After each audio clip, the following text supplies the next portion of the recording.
going on, everybody? John McKechnie here, joined by our guy Steve Bulanda. And tonight we are going to be live streaming a guillotine style draft hosted by our friends over at the NFFC. Very excited to get this thing rolling. Steve, you are a longtime guillotine player, is my understanding. Upwards of like 7 or 8 years, you mentioned it in your article. So if you would, please let our audience know what exactly is a guillotine league, what makes it different than your traditional fantasy league. There are a lot of things. So starting with a much larger pool of teams, we're starting with 17 teams.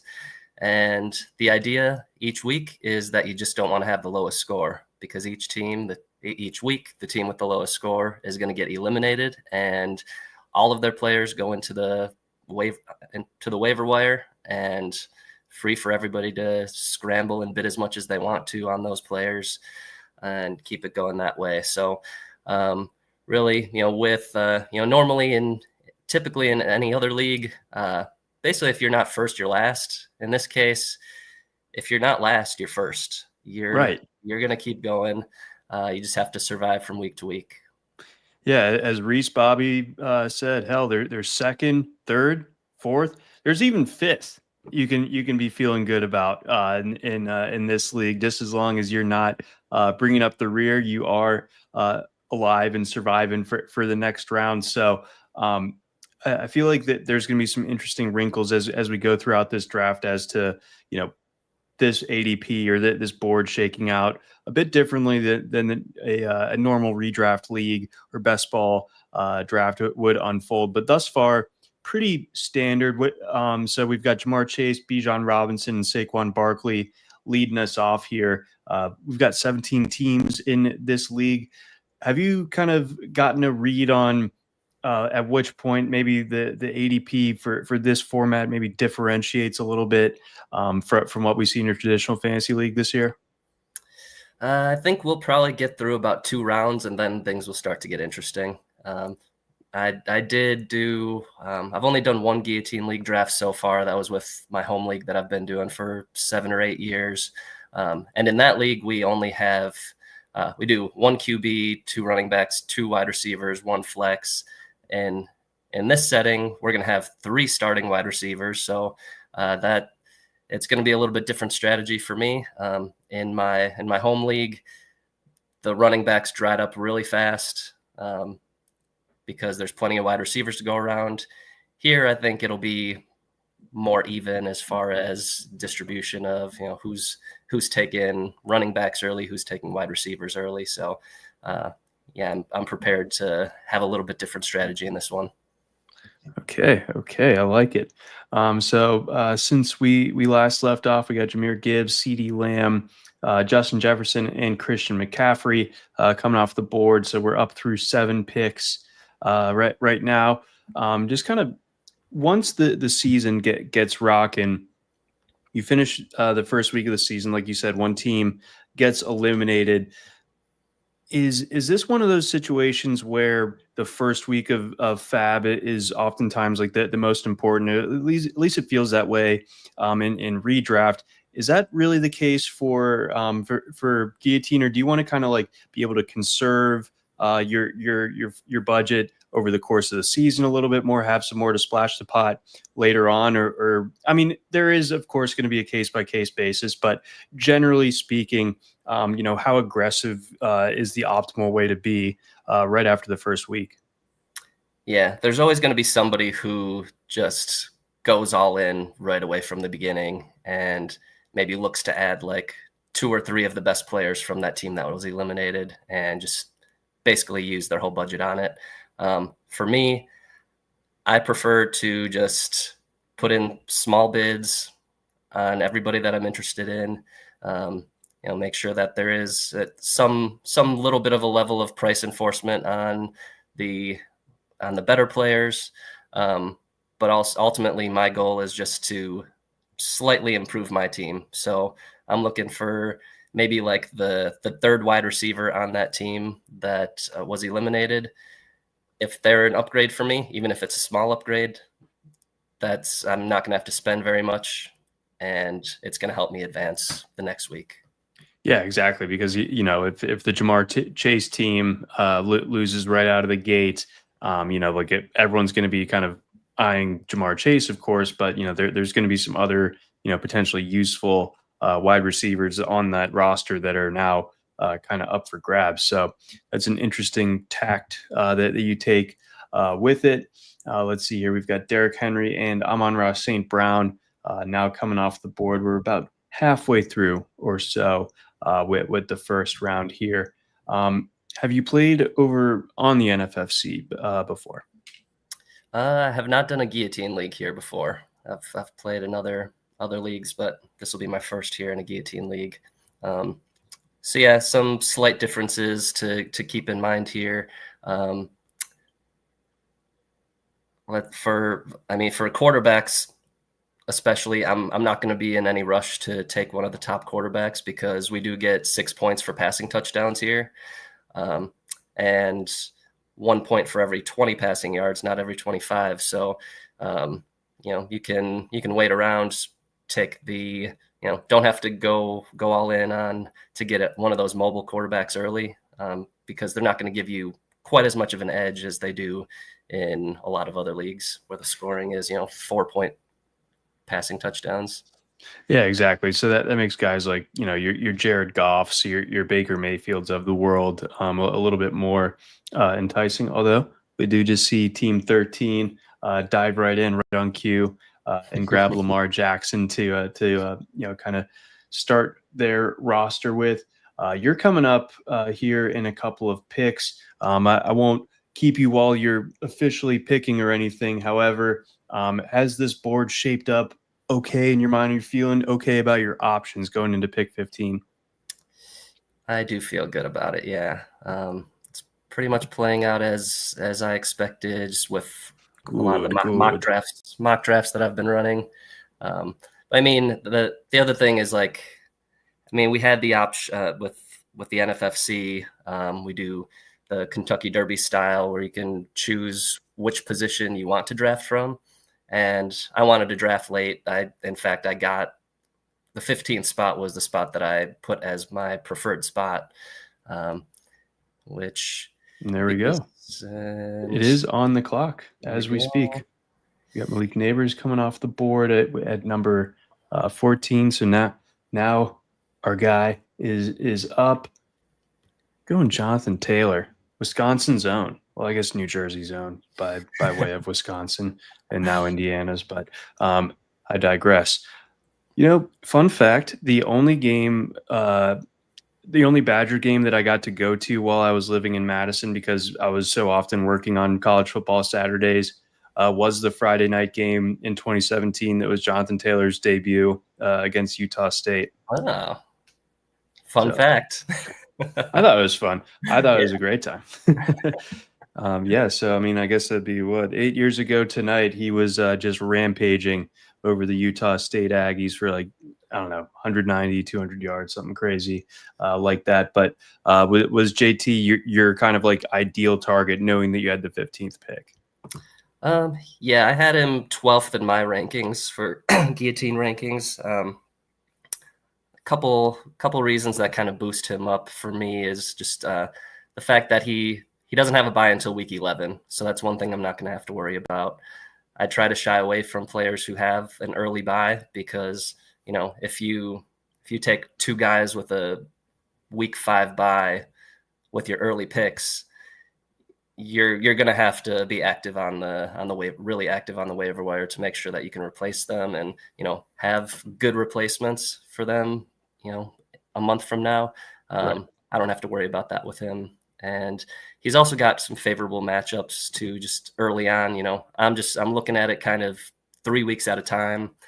I use the RotoWire strength of schedule tool to find, who's got the best matchups to get the season started. And he's got the 11th best schedule for running backs. So feel really good about him all around. And I think it's also kind of a boon as we get to your second pick in Taylor's case that early on in the season, and we don't know exactly how much rope Daniel Jones is going to have over the course of the season, and how how soon Indianapolis would be interested in going back to Anthony Richardson. But you do feel like Jones being out there, that's one less potential pitfall for Jonathan Taylor, where it's like, oh, he's getting vultured at the goal line by Anthony Richardson, or Richardson's just kind of eating up all these rushing yards, getting some design runs, things like that. You don't really have to be too concerned about that in Daniel Jones's case, although he's athletic, but we're not quite the same level as one Anthony Richardson. We're thinking here, and what do we got? We got Brian Thomas coming in. I love this pick. You definitely are not getting him this late, I don't think, in most regular redrafts. Grab him at 2.3 in this 17-teamer. I love BTJ. Why did you like BTJ here, though? Kind of same scenario. I think he's got a pretty favorable schedule to start the season, and we don't have to worry about a bye week until week 8. I'm actually not as high on him as a lot of other people are, but I think at that point, like that's great value to get him there.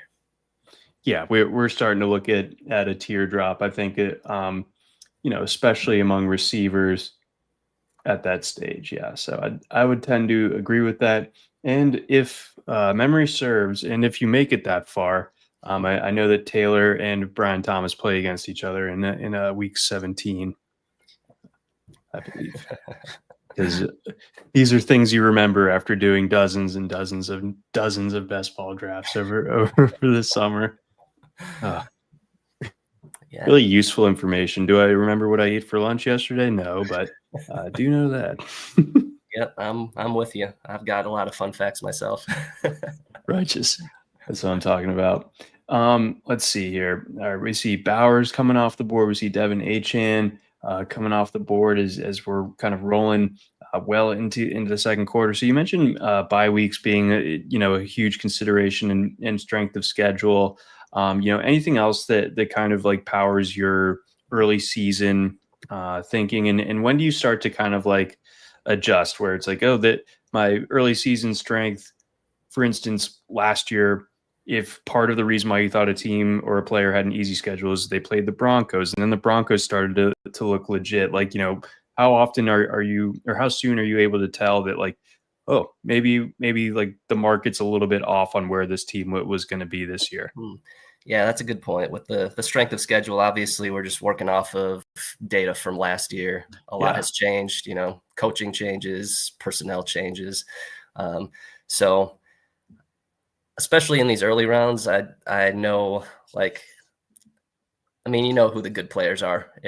You're not it's going to be pretty safe to pick the guys that I picked, and really any of the guys that were picked right around, well, basically everybody who was picked so far is a safe pick where they're at. But I mean, in general, one of the rules that I follow here, which, I mean, it's the most basic advice I could give for a Guillotine league, is just to build a balanced roster. Like this is not the place where you go zero running back strategy. You need to make sure that you've got the best starting lineup that you can have. There's no time to wait around for a running back by committee to settle itself out and have a guy emerge, or to have a handcuff pop off, have an injury happen, have a handcuff get his chance. Like, you just need to build the best starting lineup that you can right from the beginning. Yeah, I think that absolutely makes sense. I mean, yeah, because oftentimes in like those sort of bigger overall tournaments, you'll see people do all sorts of kind of crazy builds or like really jump ADP to get a certain player. Like, for instance, I feel like starting to see, like, Chase Brown goes in the first round in this, and I wouldn't even say that it's so uncommon, at least on the NFFC. I was looking at the ADP for their just RotoWire online championship yesterday, and like, there have been drafts where Chase Brown is going at the end of the first round now. Yeah, and I mean, he's one of my favorites too. I would have loved to see him make it down to me where I was at, but yeah, he's rising with good reason. Yeah, I think you're getting kind of a monopoly of the backfield for what should be one of like the three highest scoring offenses in the league, maybe the most high scoring offense in the league. So I Yeah. definitely understand like the late season helium on him as we get closer and closer to kickoff of the season here. We've also got T. Higgins coming off the board. Kenneth Walker, Josh Allen comes off the board. So our second quarterback coming out thus far. Where have you seen like the market differential in someone like a Trey McBride, who I think oftentimes would probably be gone somewhere in this particular range? Does that change a little bit in this one, where maybe like going with like the primo tight end, not always like the thing to do?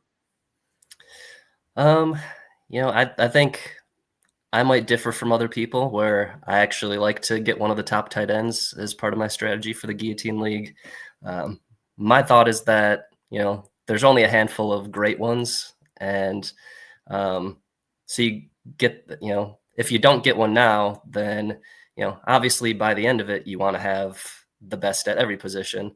But, the team that gets eliminated first, odds are they won't have one of those best tight ends because there's only a few of them. Odds are they do have a really good running back, a really good wide receiver, though. So you could go ahead and put in your bid, add to your receivers or running backs right away. So I say lock in the tight end early, and you're set for the whole year then. Yeah, I think that's the way you drew it up there. I think definitely makes a lot of sense. I think it is interesting that the two sort of more uh, just one is all you need in quarterback and tight end. Both went to the same team, so kind of like steering into the skid almost with Lamar Jackson and Brock Bowers as Team 13's starting point. That's an interesting one. Yeah, that definitely is unique going for both of them. But hey, we'll see how it works out. Yeah, I mean, in a vacuum, two awesome players, but yeah, so many teams in this league, and you could really kind of run the risk of falling pretty far behind. Your wide receiver one could be someone else's wide receiver three, and so on. So Yeah. you're just going to need Lamar and Bowers to just crush in week one. And I think Lamar's got the tough matchup week one at Buffalo. I forget who the Raiders open up with as well, but something to monitor, of course. We've got A.J. Brown. We've got Lad McConkey. Trevion Henderson. The steam keeps going up for him as well. Now he goes in the middle of the second round of this 17-teamer. In redrafted best ball, is he someone that you've been going after a bit? And like, have you kind of like been happy with what you got earlier on in the summer and sat out of the new rocket ship ADP? Or you're like, oh no, whatever it costs now, I'll go in? Yeah, I don't think I've got Henderson on any best ball or redraft team. And I don't know. I think that Ramondre Stevenson is going to have a role. It's probably going to be a split backfield. Yeah, I'm not going to let a couple explosive plays in preseason change my view on him too much.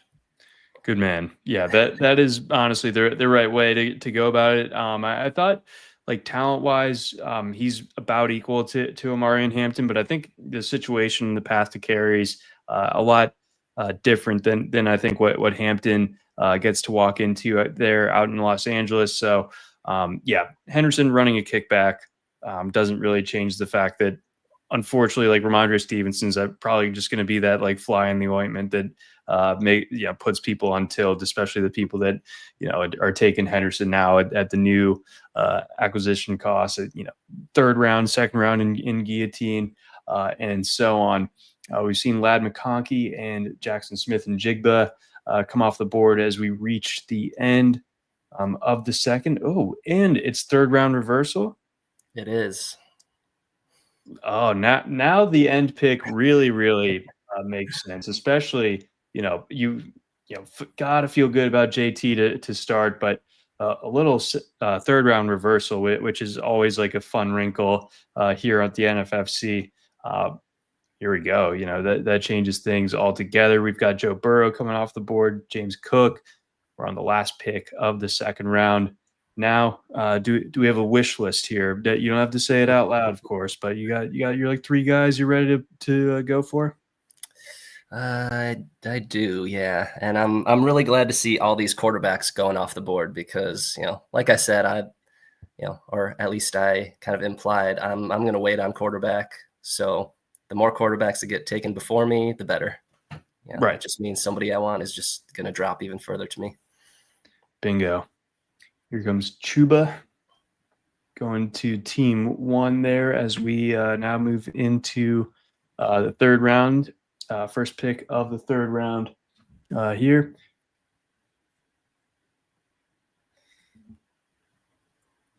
Let's see. Have you dug in on some? I know you were watching the Wisconsin game last night. How stoked are you for the college football season getting rolling here?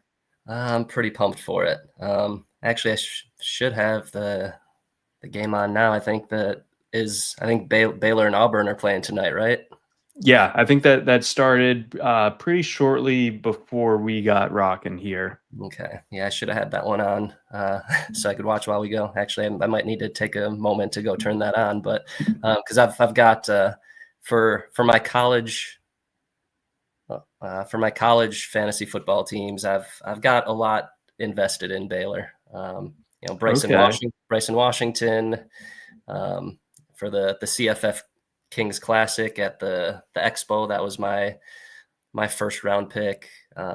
I just think that offense is going to be explosive. They look so good the last 6 games of the year last year. They did. I think you bring so much of it back that's always a good thing, especially in a college football era where the turnover on a roster can be pretty insane. Looks like you are up here with about 30 or so seconds to go. Garrett Wilson and Trey McBride have both come off the board to open the third round of this here draft. Okay. We've got a mind at work here. There it is. Okay. I was hoping to get McBride, but I think Kittle has just as much chance to be the number 1 tight end this year. So let's lock that in right now. I think you have that drawn up pretty correctly. I could kind of just get based on what we've talked about thus far, that McBride was definitely a potential target for you getting a primo tight end, but Kittle definitely not a bad consolation, especially he had some key components for you by week, literally the latest one that you could have at week 14, and we're looking at a Niners offense that we were talking about strength of schedule earlier. They have the easiest one in football. And I don't know how much that really is going to change. I think that division in and of itself, I think they are going to kind of romp through it. And I think on top of that, Brandon Ayuk's out. They got just so few healthy guys other than Ricky Pearsall that they're going to be able to throw to. It's going to be Kittle time, especially early and often. Absolutely. That's what I'm thinking too. The wide receiver room is kind of in shambles right now. So we should at least get really strong production early in the season, which I need that to keep surviving. You do, and I think Kittle projects to get that about as well as any of these top tight ends, and that includes Bowers in a sense, even though if that might be kind of crazy to say after last year, but the path for takeoff for Kittle this year, team context wise, is pretty insane. Let's see. We've got Breece Hall. We've got Mike Evans, Alvin Kamara, and Omarion Hampton coming off the board next. And the reason I hesitated a bit on taking Kittle was I was close to pulling the trigger on Breece Hall. I think maybe it's just that I've been listening to Jim Coventry too much, but I've been getting a lot of Breece Hall this year. Just to talk about how he was playing on an injured knee all season last year. I think it could be a big bounce back year for a guy who was being taken as the number 1 or number 2 overall pick last year. Yeah, I think the market is kind of largely overcorrected. I think there's been some fear mongering about Braylon Allen and Isaiah Davis, and even Justin Fields to a certain extent. Just taking off of Breece Hall's plate, and him just really kind of getting this middling volume. I don't think that that's going to be the case, and I feel like you can see him in redraft and best ball like falling to like the late 4th, early 5th now, which is not a range that I was remotely expecting to see him. I thought at the outset of draft season where he's going mid 3rd is like, okay, last year was kind of not ideal, but he can't be falling worse than that. Now he's going like 2 rounds later, goes pretty late here, the 4th pick of the 3rd round of the league this big. Pretty nice value. So that team 14's got Neighbors, Achane, and Breece Hall to get started there. Yeah, they're pretty well loaded for a PPR league, because I mean both Hall and Achane were way up there in running back receptions last year. Yeah, and you got to feel like Fields will be pretty keen to dump it off to him, and Neighbors absolute target monster who I think he's got that like early season case for working in his favor as well, where like no one thinks that Russ is great anymore, but I think at the same time like less disaster blow up chance than if they were like starting Jackson Dart right out of the gate. Yeah, agreed.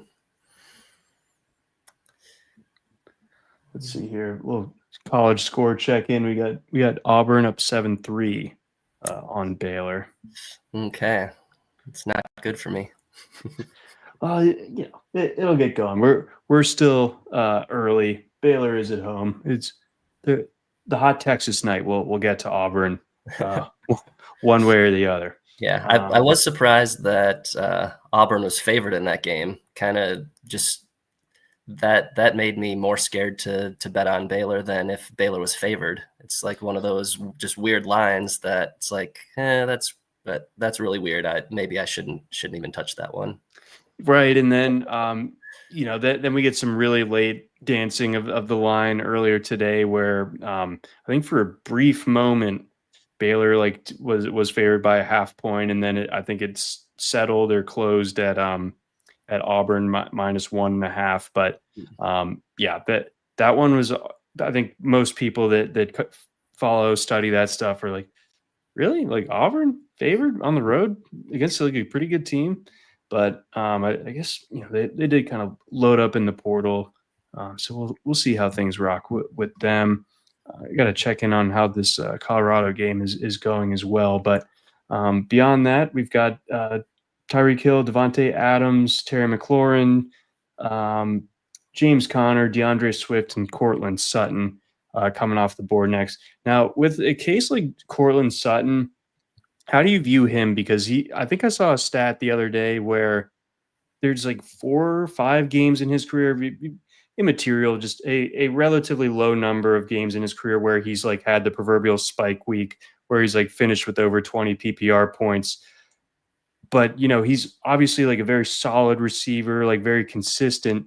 Does that kind of stuff like work in his favor in Guillotine, or is that kind of like the profile that you're not usually trying to acquire on your teams? No, yeah, I think he's definitely a guy that you want to have at least early in the season. Eventually, hopefully you make it long enough that you can replace him with one of the superstars that you can expect to get you some huge stats. But definitely a good floor play at all times. He was one of my favorite choices last year, as I was just looking for somebody in the, he's getting drafted a lot higher now after a good season, but he was a great value last year, as it turned out, obviously, and it was one of those where just like my thought was, okay, I don't know what this passing offense is going to be, but somebody has to get the stats for the team, and I think Sutton's the best receiver, so I'm going to take him. And so he was on the majority of my teams last year. He did get off to a slow start though, so sadly I know I dropped him in at least one league where I would have loved to have him. It was like, I think it was a 10-team league where it was short benches, so it's like, yeah, they're there are always good players out on the waiver wire. So I ended up dropping him. And then, of course, he picked things up after like the first month of the season. But yeah, he cashed in for me in a lot of spots.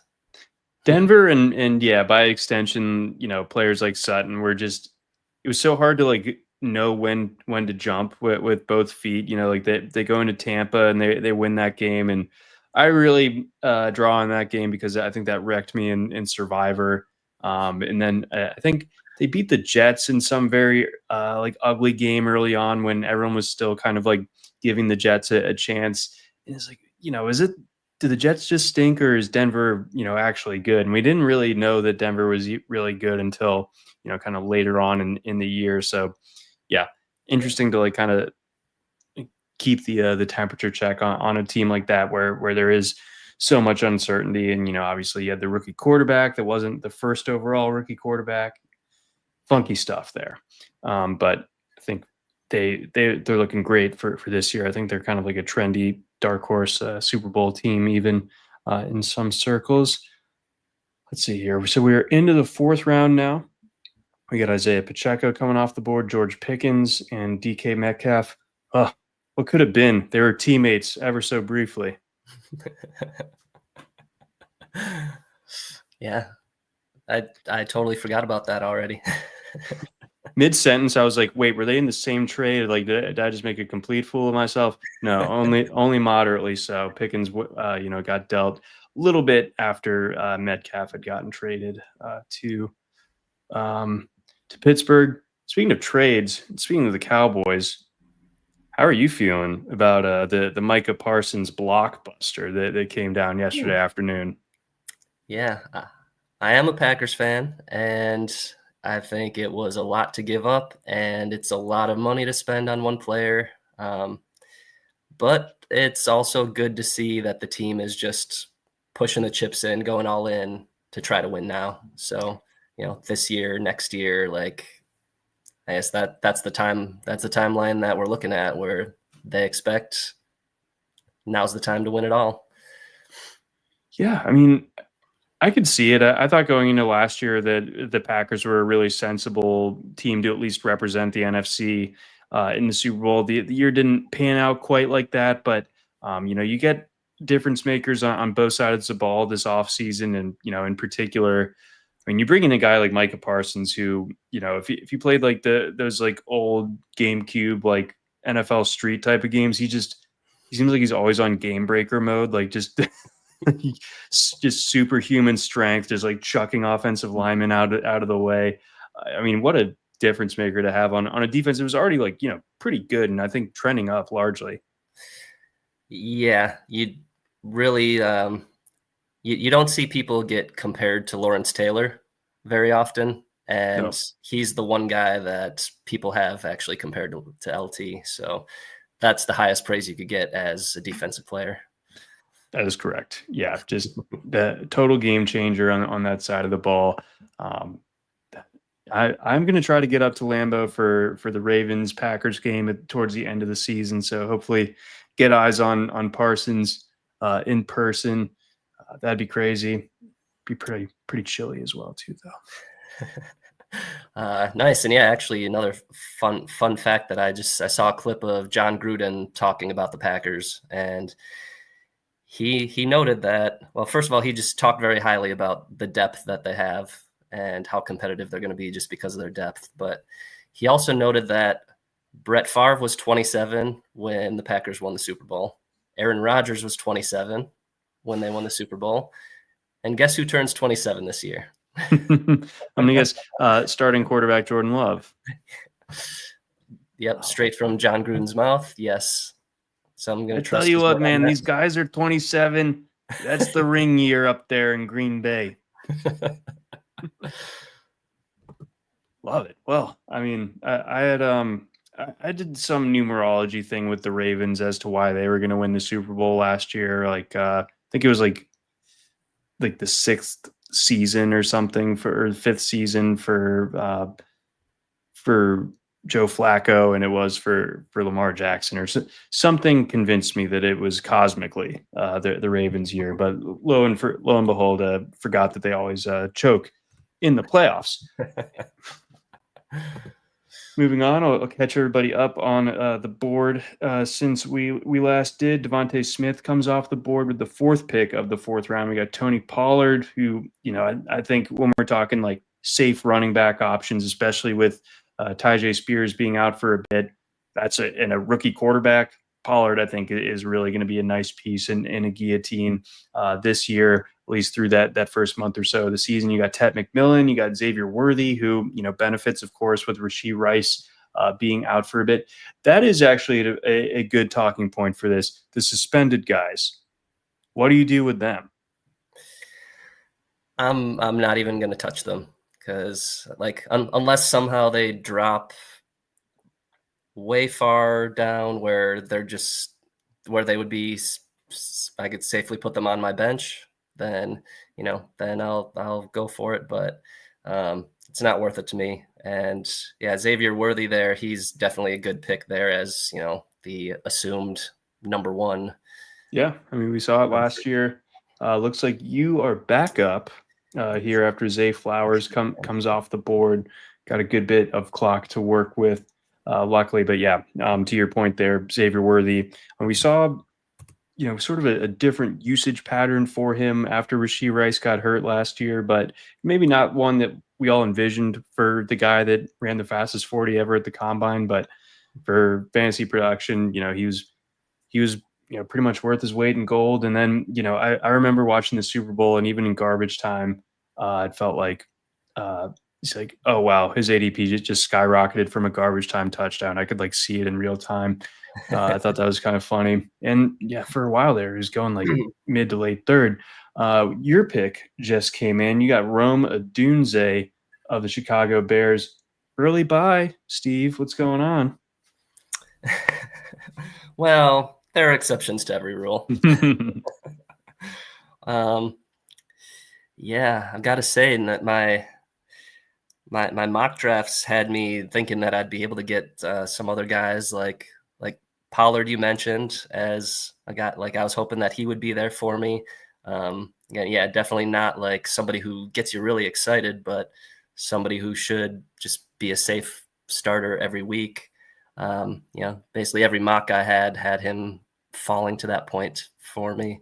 But I don't know. Yeah, Odunze, I just think even last year with Keenan Allen getting in Chicago getting a ton of targets, with DJ Moore getting, DJ Moore had 140 targets. Odunze had over 100 targets. Keenan Allen got a ton of targets. So, I mean, the opportunities are going to be there. And of course, just like everybody else, I'm excited to see what an improved offensive line and what Ben Johnson doing the play calling can do for that offense.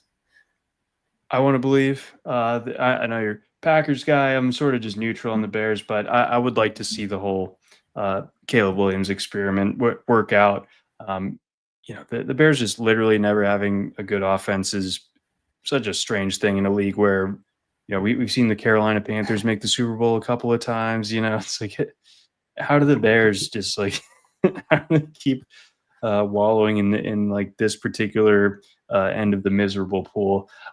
We've got Emeka Egbuka and RJ Harvey coming off the board next to Team 17. So we're getting close to Steve's 5th pick here. A couple of rookies right there, though, in Egbuka and Harvey. And I think like kind of like 2 differing ones in a sense. Like I could see the case for a really hot start for Emeka Egbuka. I love RJ Harvey. I worry that J.K. Dobbins is going to be like really a thorn in the side for him in the early part of this season, as we see Jacoby Myers come off the board. And now Steve, he's back up. 3rd pick of the 5th round. So boom, boom, boom, boom. Okay. And I'm hoping that I'm getting the right Jaguars running back here. I've always felt this season, and maybe I'm just like holding on to my priors a little bit too hard, but ETN like far and away better than Tank Bigsby or Bayshal Tootin were coming out of school. And I think that ETN sort of, like Trevor Lawrence, have just had really unfortunate circumstances that have kind of prevented them from hitting their absolute ceilings as far as their talent goes. So I think that's a nice, worthwhile pick there in the 5th. Yeah, it was such a weird season last season. Just the running back usage, you just never knew what you were going to get. Unfortunately, I had ATN last year in the infamous stake league, RotoWire stake again. I did still manage to have the number 1 seed in the Madison conference. I had the number 1 seed, yet I ended up being a buyer at the stake dinner. Because for those that don't know, the stake dinner is all based on scoring, and it goes all the way through week 18. So when my team fell apart in the fantasy playoffs, that had a very negative effect on my positioning. Oh man, so like you were both like an eater and in the playoffs, and then like so like there wasn't like the weird sort of path where like you could have like won the league in cash, and that makes the buying a little bit less painful. It's just max pain. Well, yeah, it was max pain for me. I mean, it was a very unique year because our friend Jake Latarski did win the league, and he was also a buyer. So, yeah, it's funny how that ended up working out, and it was the most expensive steak dinner on record. That is the problem. Just like people say, like stocks go up, like the buyer tab always goes up. Like there's not since like the great sort of arms race of like 2021 have I seen a steak dinner like stay flat relative to where it was last time, or even go down. Like it's just like, all right, how much worse is it going to be this time? Yeah, the bottles of wine and like the crab legs certainly did not help, but that's part of what you sign up for. That's true. That's true. I'm riding that line in the baseball league as we speak. I think we're working on getting that scheduled. And boy, I'm starting to get nervous here. Got a lot of my important guys on the injured list, so hoping I can limp my way into an eater spot. Let's see here. So we were just talking about Rashee Rice and how probably not optimal to go with him until you've kind of got all your starting lineup full. He ends up going in the 5th round, and pretty early in the 5th round, right after you took Travis Etienne. So I don't know. Can you give me like a rationalization, maybe like what that manager was thinking with Rice there? Just maybe they can tow it together with Flowers and Neighbors as their receivers, with one more guy coming in. Yeah, it's a bold move, but I guess you could rationalize it just by thinking of, okay, there are 17 teams. Let's assume that we all have, we're all going into the season pretty much even. Each team is going to be pretty close to the same, assuming we all make decent picks, nothing too crazy. That means we have like 17 teams. There's like a 6% chance that we're going to be the one who gets eliminated. Same thing following week. There's still 16 teams left. Okay, what are the odds that I'm going to be the lowest scoring team? Yeah, it's still only like a 7% chance. So if you think about it that way, you can claw your way into continuing to move on.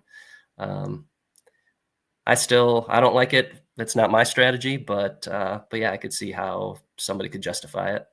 Yeah, one week at a time, and then you could have potential kind of hammer type play joining your roster in kind of the middle of the season when other people are dealing with a lot of bye weeks and stuff. Rashee Rice's isn't until week 10, so you get 3 kind of critical weeks potentially with him back in the mix before having to worry about things again. And if you're in week 10, you've probably accumulated some good stuff off the waiver wire.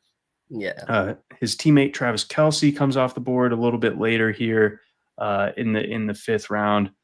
So that's We've got the kind of main part of the Chiefs core off the board. I believe Isaiah Pacheco has also come off the board. Yes, to the top of the fourth round. So Pacheco came off. We've Worthy, then Mahomes, Rice, and Kelsey in the fifth now. So the Chiefs are pretty much covered, I would say. Yeah, I think, man, as we get into the late rounds, you could see maybe a Hollywood Brown could sneak in there Sure. late.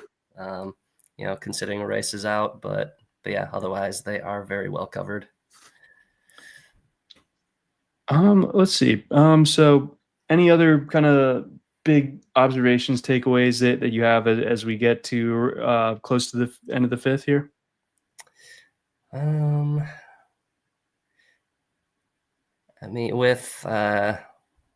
mean, Kelsey is another guy who I probably would have avoided or waited even longer. I think kind of once you get into like these, well, and actually interesting, he got selected over Sam Laporta is still out there too. I mean, I like Laporta, I like Hawkinson over Kelsey this season in every format. And there's, speak of the devil, there's Hawkinson. He's Yep. he would have been, if I did not take Kittle, I would have been targeting Hawkinson most likely. Probably taking him in the fifth round. So yeah, like actually, in hindsight, I think I'd probably feel a little bit better about having Breece Hall and Hawkinson instead of Kittle and ATN. But I could see that. It's not too like the difference isn't too bad for what you ended up with, and I think like there is like the chance that we see a great ETN season. We see one that where Liam Cohen kind of unlocks the offense and kind of gets the stupid stuff out of the way that has been such a problem for them like the last 2 years, and really like 3 of the 4 years that Lawrence has been in the league and ETN have been in the league so far. But I'm a big Hawkinson guy as well. I think that Minnesota offense is going to be pretty concentrated. I feel like McCarthy being the young guy, first year as a starter, I feel like so many passes are just going to Jefferson or Hawkinson. Yeah, definitely. And you've seen it really ever since O'Connell has been the head coach there. It hasn't really mattered who the quarterback is. So, those receivers are going to get their stats. The quarterbacks are going to get their stats. I just drafted JJ McCarthy in my home league last night. I took him and Goff. So, the safety of, you can expect over 4,000 yards and over 30 touchdowns from Goff. And then just like that crazy upside of McCarthy with having guys like Jefferson and Hawkinson there with, one of the best coaches you could ask for as an offense. And, you get to play in the dome, you get obviously when those two teams themselves play each other, it's always in a domed environment. So, I mean, that those are things that definitely kind of help, bolster the proverbial floor there. Really interested to see how much of a runner McCarthy is in the pros, because I feel like athletically at Michigan, he was, kind of sneakily very good with that and like kind of picking his spots to pick up first downs and stuff. So we'll see how much he trusts that knee coming off of last year and everything, because I feel like that's one of the bigger like X factors that if it hits, his investors, I think, are going to end up being very happy this year. Yeah. And yeah, I mean, as a prospect, I mean, if McCarthy would have ended up anywhere else, he would not be on my radar for fantasy. But just being in Minnesota, I mean, we just didn't see him have to do it enough at Michigan. No. The run game was so good. I mean, he stepped up. He made some huge plays like against Ohio State when he needed to, but he just didn't need to very often. No, I think Mario and I looked back, when we were kind of putting him under the prospect microscope. I think there were like 2, maybe 3 games where he had to throw it more than 30 times. That's crazy. And obviously like didn't have like a ton of years as the starter there at Michigan either. So, their most famous game during the regular season that wasn't an Ohio State game. They literally just ran it for the entirety of the second half against Penn State. So Yeah. it's like not doesn't seem like the biggest ringing endorsement of the quarterback play, but just playing it safe when Harbaugh was at the local La Quinta Inn suspended. Let's see here. We got a couple more picks to go before you are back up. We've got Brian Robinson coming off the board. Interesting. We got Javonte Williams and Caleb Johnson. So running backs are starting to get. You're gonna have to kind of squint to find find some guys you like here. Yeah. And interesting, we had 3 more tight ends come off the board too. We've got Ingram, Andrews, and Warren, and again, Laporta's still out there, and Njoku too, which, well, there goes Njoku, as I speak his name, of course, which he would have been my targets if I did wait, because you figure like when he was with Flacco. Oh yeah, he was crushing, and yep, you were back up. Yeah, the Browns' offense was running just ridiculously red hot down the stretch in 2023. Njoku, and then Amari Cooper even had like just a ballistic game against the Texans down the stretch that year. So yes, the kind of now like this tier of tight ends has kind of been rounded off between Njoku going with the 12th pick of the 6th round, and then Laporta coming off just a couple of picks later. We'll get to Steve's pick here in a moment, and then got to get your opinion on the hottest name in fantasy football, Ja'Cory Krosky-Merritt. Although I do think this pick kind of tells me what you're thinking there. Austin Eckler, PPR god, going to Steve here, the 15th pick of the 6th. So happy to have him. Like you said, it's slim pickings right now for running backs, but I'm not totally bought into all the helium on Krosky-Merritt. I saw somebody actually posted it was like the underdog line for this week. I believe Krosky-Merritt's rushing yards is like 31.5 is what it said at. Mm-hmm. So I mean, I trust the books. Yes. When it's like, okay, maybe we need to pump the brakes a little bit. If I mean, either that's the easiest buy ever, or we need to pump the brakes. Yeah, and the best ball bros have officially gotten over their skis. I think that was, unless you have a dog, I think that was my dog. So apologies for the barking there. I think he was just pumped up about the Washington backfield, I guess. Understandable. Okay, and let me think. We're going to be getting back to me with another pick pretty quickly here. That is correct.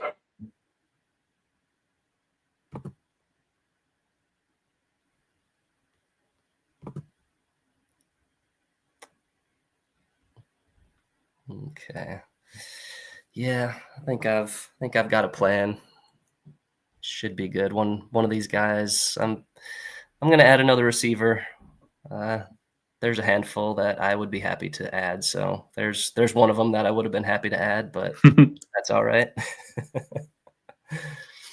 It's like, I don't know, Christian Kirk is one of those guys where it's like you can be happy to have him, but like you can't be mad that someone else has him. Also, it's like yeah, it's okay. Okay.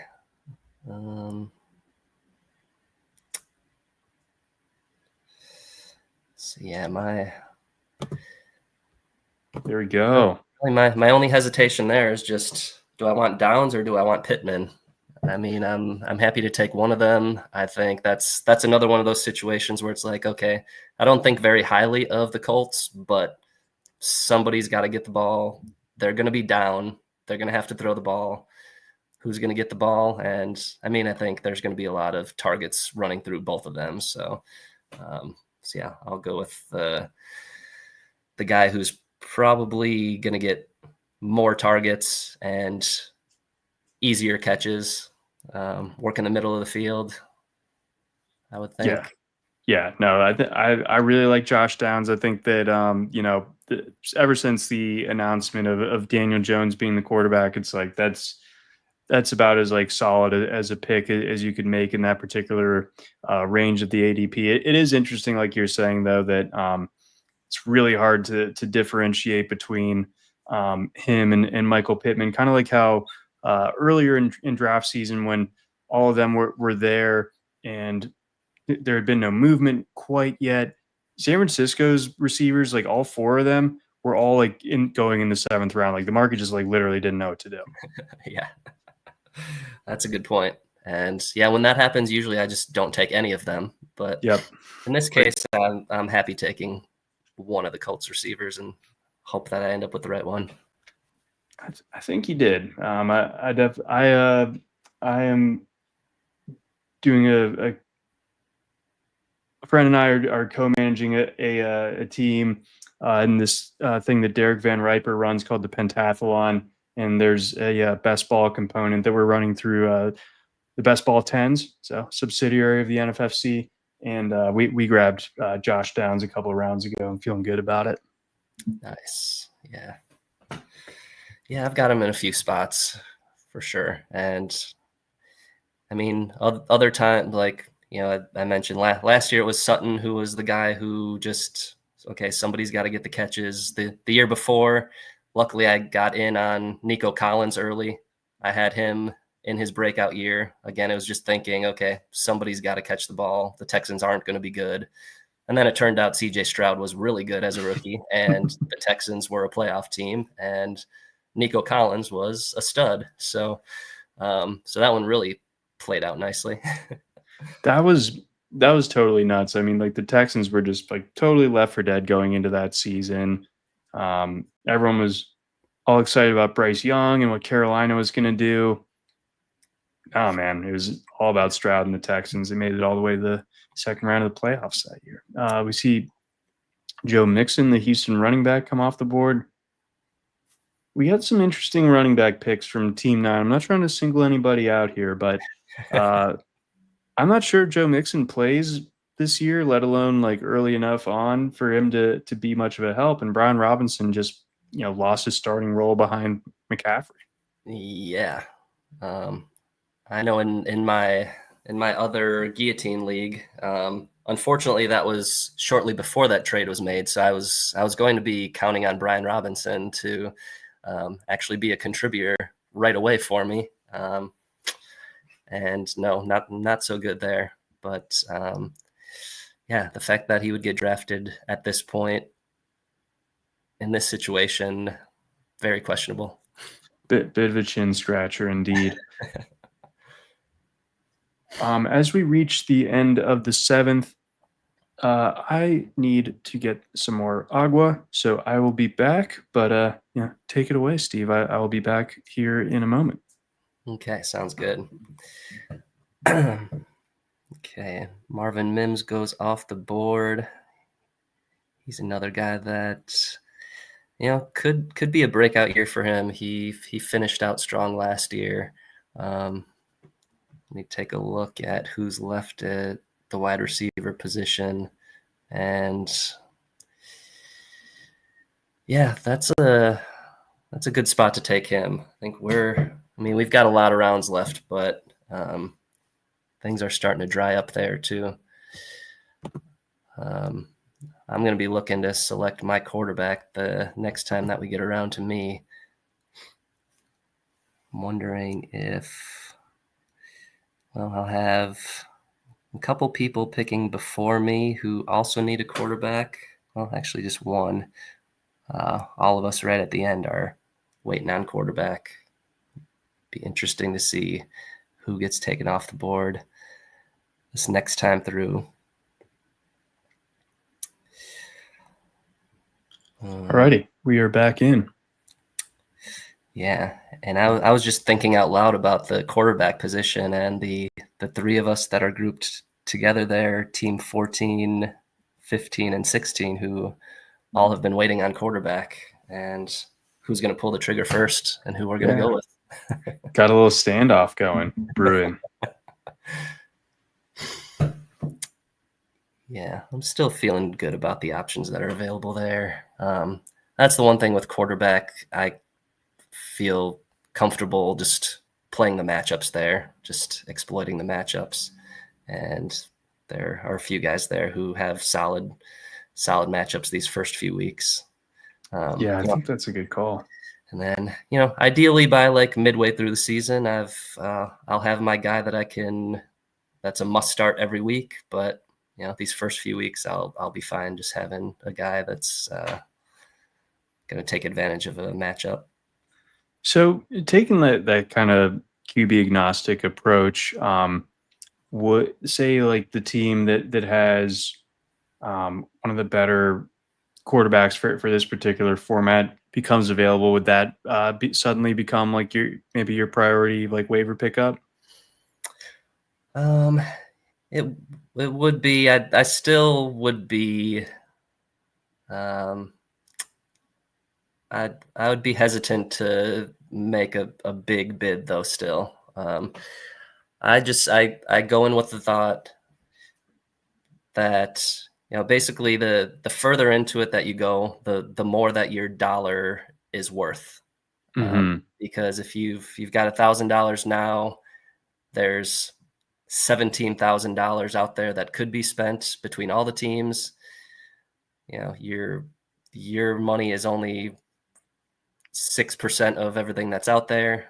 Now, once people start getting eliminated, if I can hang on to close to that $1,000 still, it's the longer I go hanging on to that money, the more value that each dollar has, really. Right.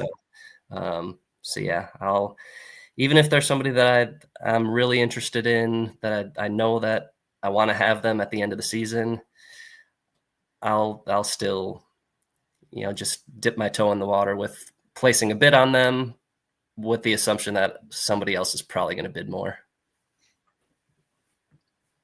Good little game theory Yeah. there when it comes to your in-season management for this Guillotine League. We've got a couple more running backs coming off the board: Nick Chubb, Ramondre Stevenson, Jerome Ford, Jake Ferguson, a tight end, also coming off the board as we reach the fourth pick of the eighth round. And I think that's good value for Stevenson and for Chubb. Um, those were both guys that I was thinking about taking when I took Eckler, more than a round ago. So yeah, kudos to those guys who were able to grab those running backs. All right, let's go back to Eckler for a second. We talked more a little bit about JCM coming off the board, a couple picks before you grabbed Austin Eckler, but obviously PPR consideration in this league. But with the Brian Robinson trade, have you become more like inclined to grab Eckler than you were previously? Yeah, definitely made that had a huge influence on my thoughts on taking him, because it was pretty much a guaranteed split that Robinson gets the early down work. Eckler's just going to be in on third downs probably. I don't know. I hope that Eckler could get some early down carries too. I don't know. It's not. I mean, I guess even if you go back to when he was a fantasy superstar, you remember he kept asking for help. He was like, "We need to get another running back. I can't do it all." Like, Right. so he's not going to be an every down back, because years ago he was saying, "I don't want to be an every down back," but his stats were huge even as they started to ease other guys in. He's older now, so can't expect those huge numbers from him, but at least should be a steady floor again, which is all that I really need to keep moving on early on in the season. Absolutely. Yeah, I think like you're saying, floor is the main thing with Eckler anyway, and that really like helps drive the value in a format like this. We got let's see here. We got Jordan Addison and Trey Benson coming off the board. Let's see here.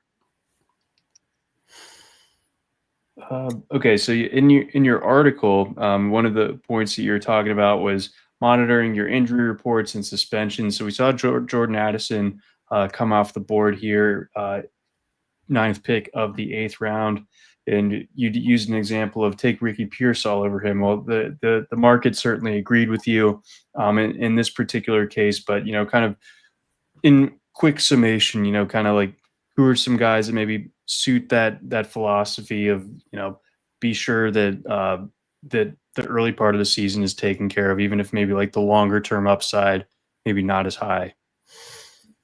Well, yeah. Now that I'm looking at who's still available, I think that's a reasonable time to take Addison.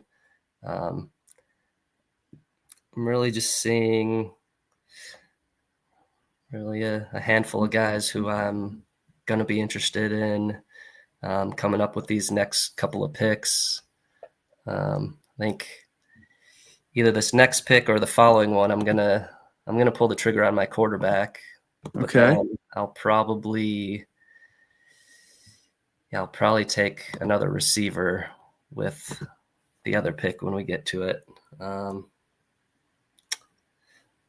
So yeah, I'll see what happens these next few picks to see who I want to pull the trigger on, if it's going to be that quarterback or another receiver. Well, we've got our first defense off the board with the Broncos here, 12th pick of the eighth round. We also have a comment from our guy Karash. Hope I'm not mispronouncing your name too badly, but would y'all take Devin Achane or Josh Jacobs, considering Achane, dealing with some bumps and bruises here before we get to the season? I mean, I think in a league like this where here we go, Steve. You are up on the clock. In a league like this, where I'm looking for security and stability, floor, I think Jacobs is probably more so my preference. Like I feel like the workload between the tackles is going to be solid. I know that Achane, a better pass catcher than Jacobs, and more explosive, of course, at this particular stage of his career. But I feel like Achane just generally, it's not a great sign that he's already coming into the season and maybe a little less than 100%. Here comes CJ Stroud. And, he's a starting running back who, we were just talking about Austin Eckler. Like, he's not really built to be like a 250 carry type of guy. Like, I think, they've used draft capital to get guys behind him. It hasn't really worked out just yet, but he's at his best when he's like kind of working in tandem with somebody, whereas Jacobs, I think, can handle an entire backfield by himself. So for me, long way of saying I like Jacobs over Achane, I think, this year. And I lean that way as well, especially for a guillotine league where, you do just want that safe play. I mean, Jacobs he doesn't miss games. And the Packers are going to be in every game, so they're going to be running the ball. They should have a lot of leads. Last season, we saw down the stretch, Jacobs was easily one of the best running backs. And you could is pretty much just check it off. It's going to be a touchdown. You can count on a touchdown every game, basically. Whereas, Achane, all it takes is, the injury makes me hesitate. And then, of course, in the back of my mind, I'm always going to be thinking about Tua. What happens if Tua's out? They haven't really done much about the backup quarterback situation either. So, not a Ewers guy, not a Quinn Ewers guy. Just come in and save them. I saw some insane comp. Oh, it was Quinn Ewers is about to be Brock Purdy, and which is just, you got the 7th round parallel, longtime college starter parallel, but the way things worked out with Purdy is like stuff that you see like literally once every 20 years, if that,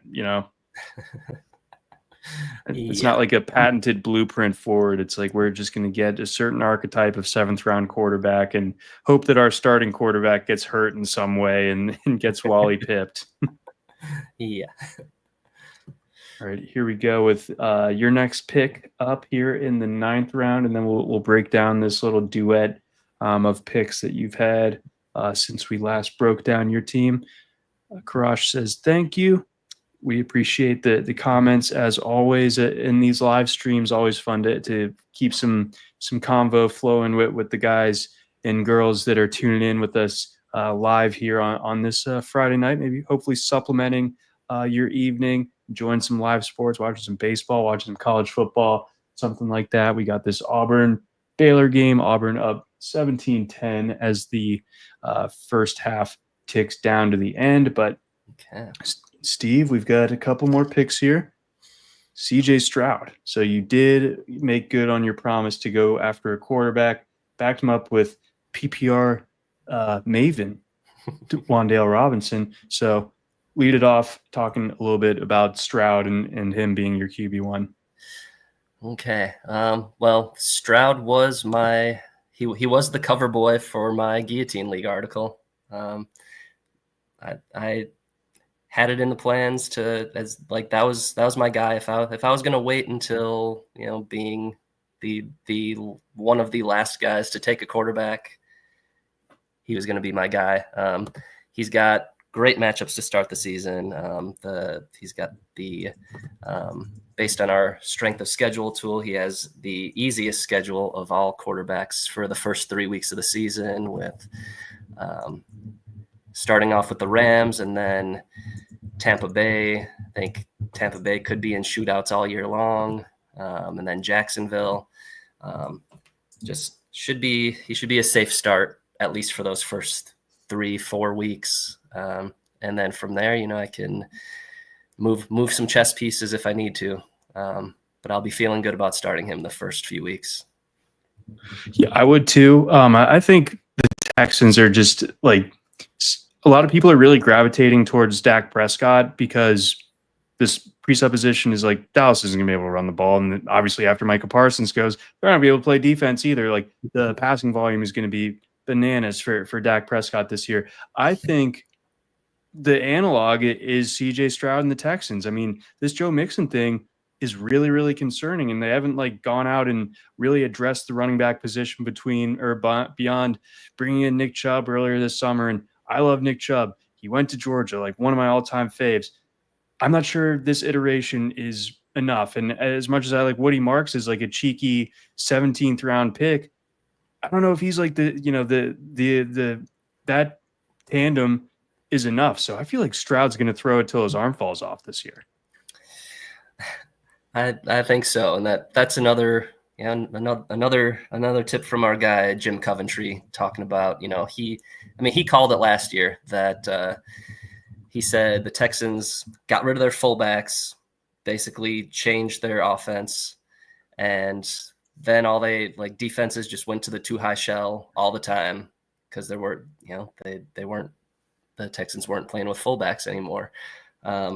Now, it's time for Stroud to make his adjustments. And I think the market has gone too far in the other direction on him. Last year we were looking at him as the 5th or 6th best fantasy quarterback. And now it's in a 10 or 12 team league, he might not even get drafted. That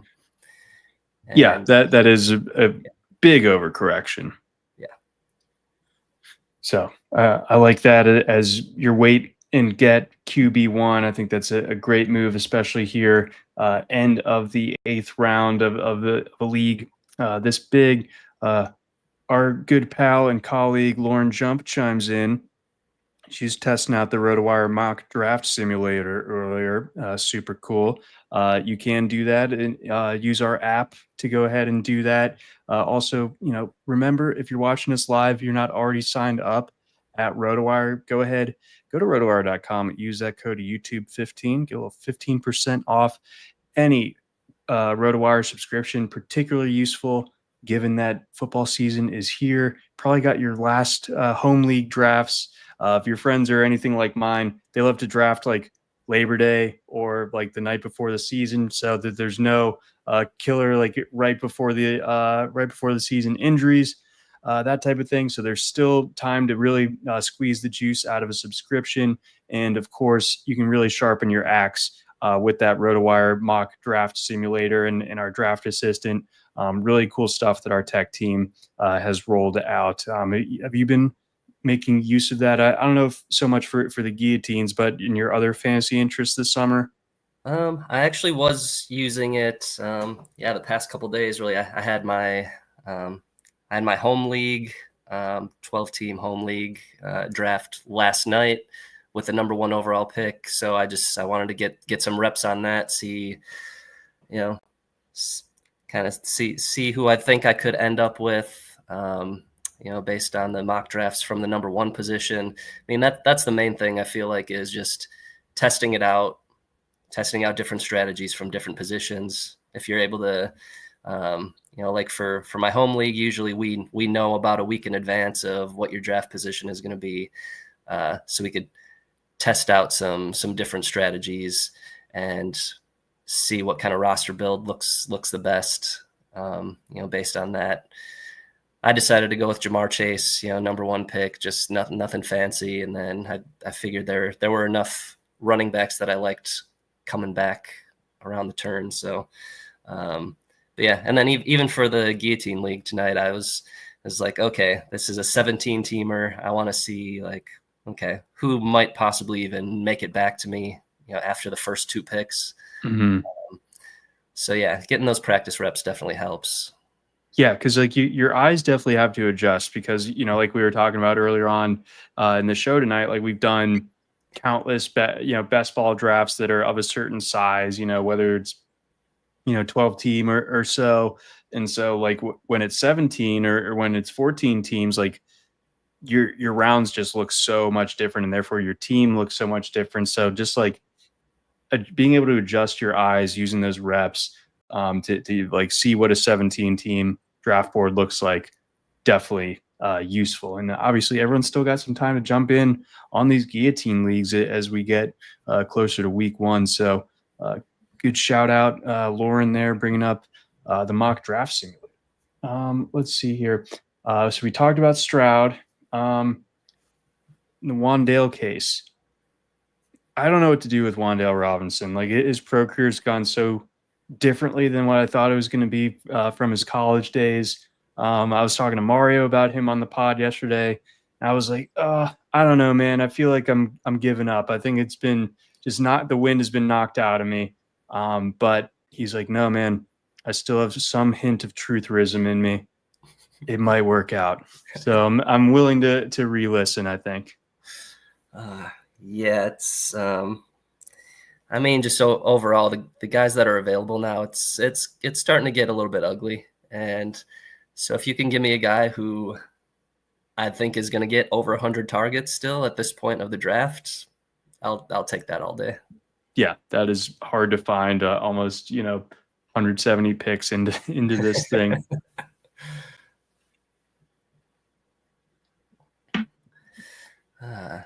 Xavier Legette, that could be a guy who we see rise a little bit now with Adam Thielen out the door. Not that I really trust in Carolina's offense at all, but at this point, again, late in drafts, late in best ball drafts, like, he's a guy that could be worth that dart throw. Yeah, I for my Thielen interests, of which I had many, I was not happy to see him go to Minnesota. I had like Minnesota put in this neat little box. I had Carolina put in this neat little box, and now that's all ruined. And it's like we got a week to go. Not great for your pal, but we're gonna make it work. But do you agree with how the board drew it up, where Jalen Coker ahead of Xavier Legette? I prefer Legette, but he's definitely like the upside could be crazy. I mean, his last year at South Carolina was like, I'd say objectively like that of a future first rounder. It's like, wow, this guy looks like Deebo Samuel to helmet scout a little bit. Like, he just looks like, man amongst boys out there.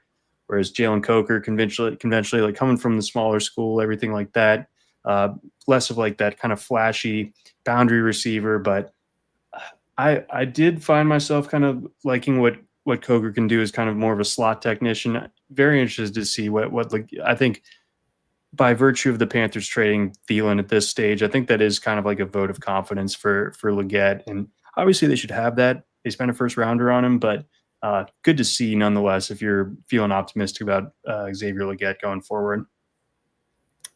Yeah, and I don't know, maybe subconsciously it could just be that he's also a very entertaining personality out there, you know, and anytime that you see him in an interview, it's like, I like that guy. Like, yes, whether he's trying to be funny or not, he always comes up with something.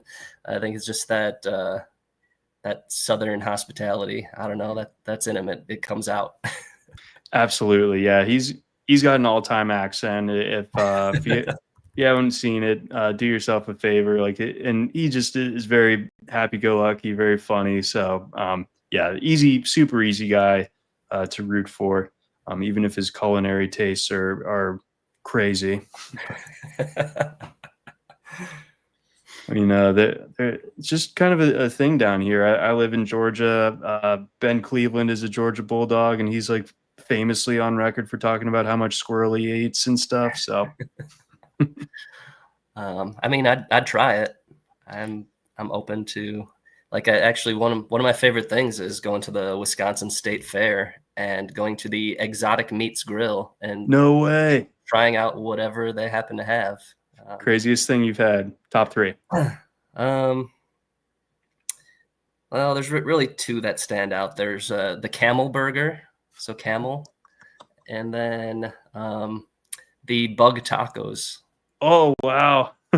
So it was like crickets and worms and some combination. Or yeah, I mean the texture was not the greatest.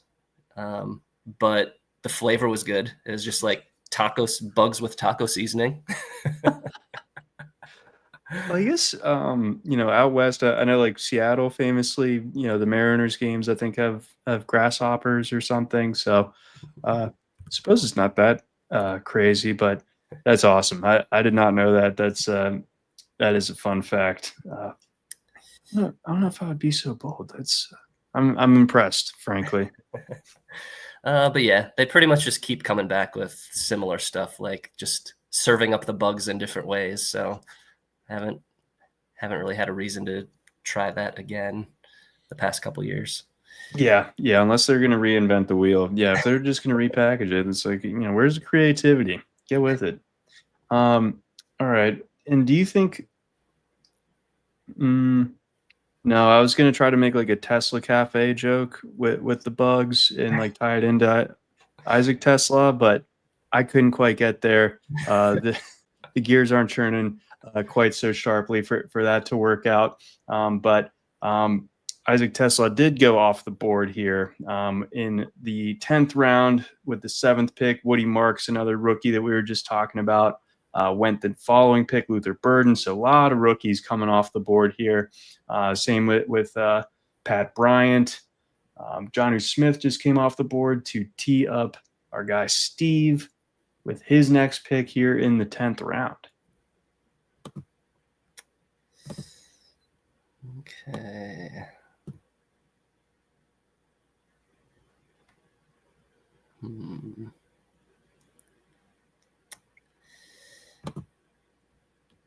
Okay. Now, is there any more boring player than Darius Slayton? But I mean, the guy, I mean, he'll get 600 yards every year without. He's going to get the snaps.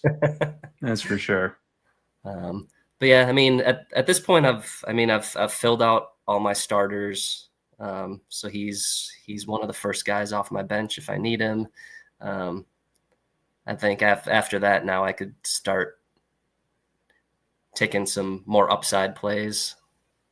I figured I'd just go with one decent floor guy there.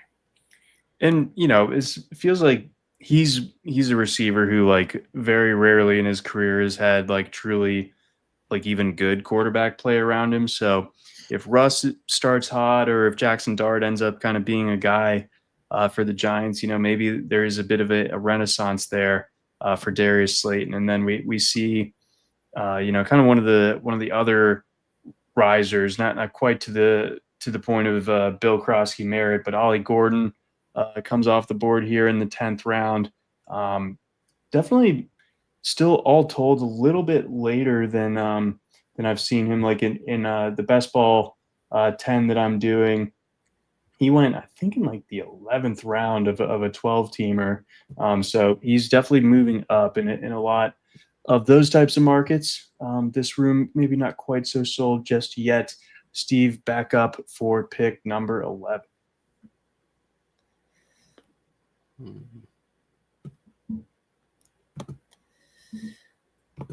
There we go. I'm going with a Mario Puig favorite.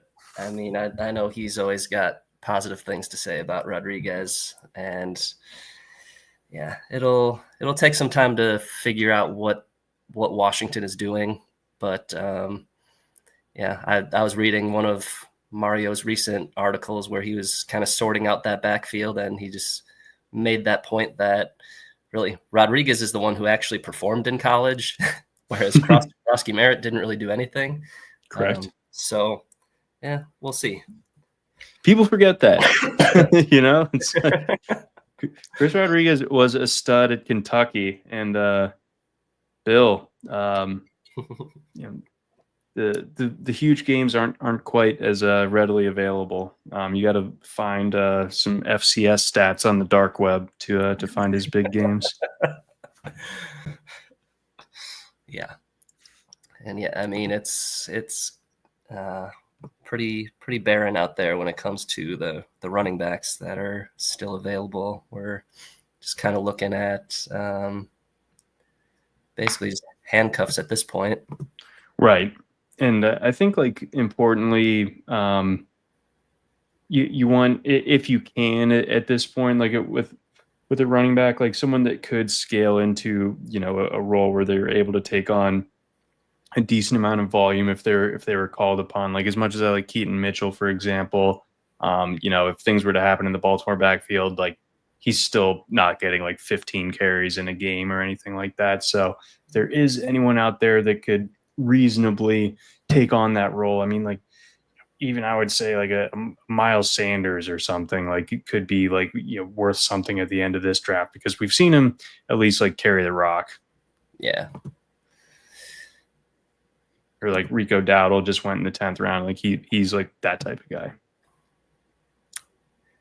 Yeah, I agreed. And I don't know, there were some good tight ends still left on the board. So I was considering going with another tight end there, but I mean, I'm so well set with Kittle already that there's not really a need for that. True. So you can, if you have an elite option at one position, you don't really need to double tap it necessarily. Let's see here. What do you make of the defenses coming off the board? Like, not any of them specifically, really, but like just game theory wise, like how you try to build out your rosters. Are you just kind of like defense agnostic, just wait till the end? Yeah, no matter what the league format is, I tend to just go with, okay, who has a decent matchup the first week, and then after that, hopefully they have a decent matchup the second week too, so I don't have to make a change too soon. But there are very few defenses that you just can plug in and start every week anyway, or that you want to. And those can change off, so often. Everyone thinks that they have it right, but it's like, I'm going to take this defense like rounds ahead of where everyone else would think about it. And I don't know, if you're kind of walking yourself out on a plank a little bit in terms of like your the cost benefit there. But I do think if there was like a defense I'd reach for this year, it would be the Broncos. But I'm like you, like, I'll just give me something decent towards the end of the draft, and hope I have like just kind of a loaded roster elsewhere. Yeah, and I mean, for the Broncos, they're not just a great defense overall, but they have a very favorable schedule to start the season too. Like, starting out with Tennessee, and then I don't remember who comes next, but I think like the first three matchups are all pretty favorable. Oh dear. I mean, that's a rough intro to the NFL for Cam Ward. Yeah. And yeah, like, I mean, I was coming into this thinking, okay, Calvin Ridley is a guy that I really like, but do I really want him matched up against Patrick Surtain the first week too? And I don't know, probably not going to be his best game. Correct. Yeah, I wouldn't think so either. Let's see here. We are getting close to the end of the 11th round here. I'll throw some live college football stats at everybody. Army and Tarleton State are in double overtime, so everyone knows that as they expected.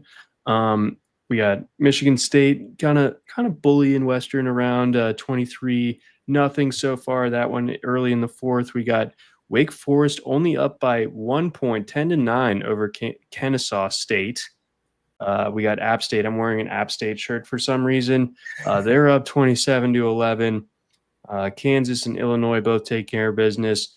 Auburn up 17-10 over Baylor at halftime. And then we've got Georgia Tech taking a 13-10 lead here early on in the third quarter. So there's a little score whip around as we get into the 12th round. Nice. Thoughts on the Ohio State and Texas game? I mean, I keep going back and forth, but or I had been going back and forth throughout the summer, but I think this week it's become clear to me, my vision. I think Texas wins in a very close, low-scoring game. I think that they, even though Arch hasn't played that much, he's still played more than Sayan. I think that that's important in this particular setup.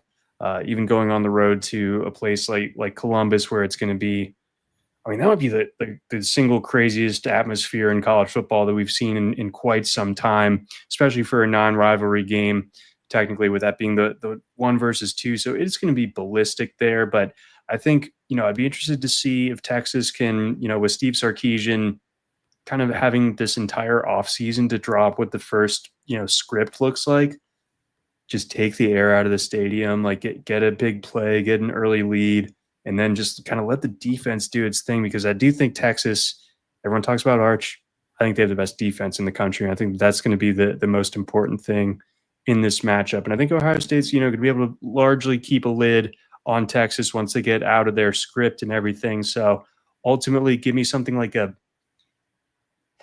Texas 24, Ohio State 21, I think is my final answer, Alex. Okay.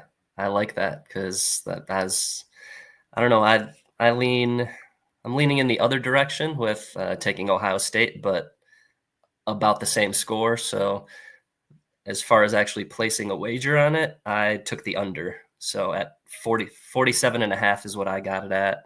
Okay. And I feel pretty good about that. I mean, just the kind of the off-season reports that I've heard is just that, they're kind of, the defense is ahead of the offense for both teams. Yeah. Looking at it that way. So, I mean, they should both have, they should have 2 of the best defenses in the country, as they often do. Yeah. I think that both of them are crazy. I mean, you got first rounders all over the place on both of those defenses. Colin Simmons for Texas is nasty. And then Ohio State's got like Sonny Styles and Caleb Downs and a handful of other guys. So great strength on strength, both sides. I just I still can't fully believe that that's 14 hours away. We start college football Saturday with that. Yeah. It is an awesome way to start. I think generally when it all kind of went Fox with that package, and they're trying to make noon games a big thing, and it's there's just no way that you're gonna get the best game, and then they did. This is so lit, the fact that this game's at noon, and then I think it also I think it's great that we get Clemson, LSU at night then as a kind of downstream effect of it. Yeah. I do plan on watching college football all day long tomorrow. Literally, yeah. And then I've got another draft tomorrow night. I'll be right back on NFFC doing another Guillotine League draft, actually, for higher stakes this time, doing a $200 draft. So Ooh, yeah, spicy. that So is a spicy meatball. this is a good warm up for that. Good.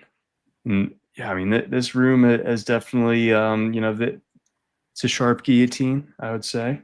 So yeah, I think you'll be ready. The reps that we were talking about beforehand, I think getting this one under your belt before the 200, really nice. Let's see here. Thus far in the 12th round, we've had Brandon Ayuk, Will Shipley, Roshan Johnson, Jack Besh, Quentin Johnston, Mike Gesicki, and Jalen Wright coming off the board. Now we're over to the 8th pick here in the 12th round. Sean Tucker. I like that. Okay. Yeah, he was getting some early hype last year, and then next thing you know, it's Bucky who just takes over. Yeah, I mean, it was totally nutso how it worked, and then Tucker had like the best single game out of anybody in that game against the Saints, but then just like disappears the rest of the way. Like, yeah, I still can't like fully describe what was going on with that, but Tucker, really good player at Syracuse. Like he kind of fits what I was talking about a few minutes ago, where like if he gets the opportunity, I think that he could handle like a pretty significant role. If anyone in front of him were to miss a little bit of time, I think he can carry the load. I've got the 10th pick coming. Jalen Naylor, I think, profiles as like a good maybe early season dart, especially for the guy that has Jordan Addison. Yeah, that was good planning. Really good. I'm impressed. Although I guess maybe nobody else really wants Naylor, but hey, either way, works out for him for his strategy. Yeah, in theory, that's a good one, but yeah, we'll see if Naylor can do anything with like his 2 targets or whatever he ends up getting. Yeah, I mean, I'm sure that team understands that if he ends up having to start Naylor, he might be in trouble. So. Okay, more defense, or is that right? Yeah. Yep. Cardinals, Alec Pierce. Yeah, Cardinals are going to be a fan favorite for defense because they play the Saints in week 1. Ah. Yeah, and I noticed that someone had taken the Cardinals defense early a couple of days ago, I think in that auction draft, and I was like, the Cardinals? But that checks out. Now it looks like you are up after we have a kicker come off the board with the 14th pick of the 12th round. Nice. I like this pick, Torrey Horton. I'm a little bit surprised based on some of the other names coming off the board that he fell to you here. I think that he has more appeal than several guys that have been drafted. I think the MVS release earlier this week was sort of like the official wheels up moment for Horton, I feel like. Yeah, same here. I mean, early on, I was already drafting him at the end of every best ball draft. I'm pretty sure I have him on every best ball team, and then any other deeper league that I'm in.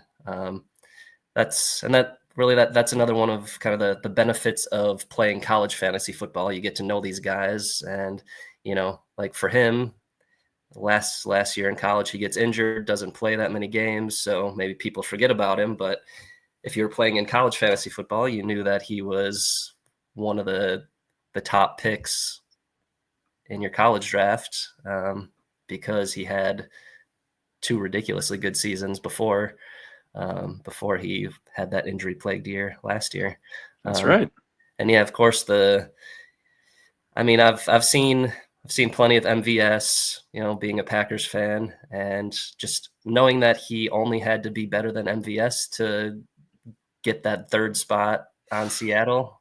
Had a pretty easy path, I felt like. So and then next thing you know, you're hearing about him having great preseason games and everything. So, yeah, it's that pick has been paying off, I feel like, or hopefully will pay off.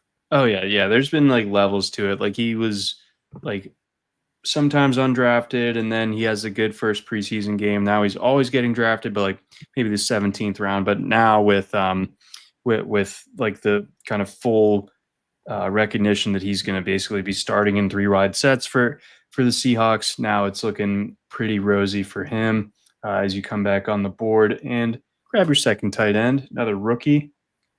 Got the son of Jason Taylor, Mason Taylor. Yeah, and that's maybe another instance of listening to our colleagues quite a bit. And I know that's Joe Bartle's guy. He really is all about Mason Taylor, isn't he? All about him, yeah. So yeah, love that value. I mean, who else is Fields going to throw it to? Garrett Wilson, of course, but then beyond that wide receiver room is not pretty. No, it's horrendous, really. So, so that really, just process of elimination intel there. It's like, the path to targets is pretty good there for Mason Taylor, and obviously they got rid of Conklin over the offseason too. So that's got to, I can see that. Yeah, and I mean, a couple of years ago when Fields was still in Chicago, Cole Kmet looked pretty good with Fields throwing to him. So I think there's good value there with him. I dig it. Where you get him. And that you needed a second tight end. You needed him late. I think the realistic upside there, pretty nice in the 13th round of a league that big. Our guy Kyle chimes in. He lists off some of his keepers. He's got Josh Allen, Bucky Irving, Tony Pollard, Xavier Worthy, and Rashee Rice, George Pickens, and Jacoby Myers. So he's got all those guys. He doesn't pick until the 58th overall selection of his draft.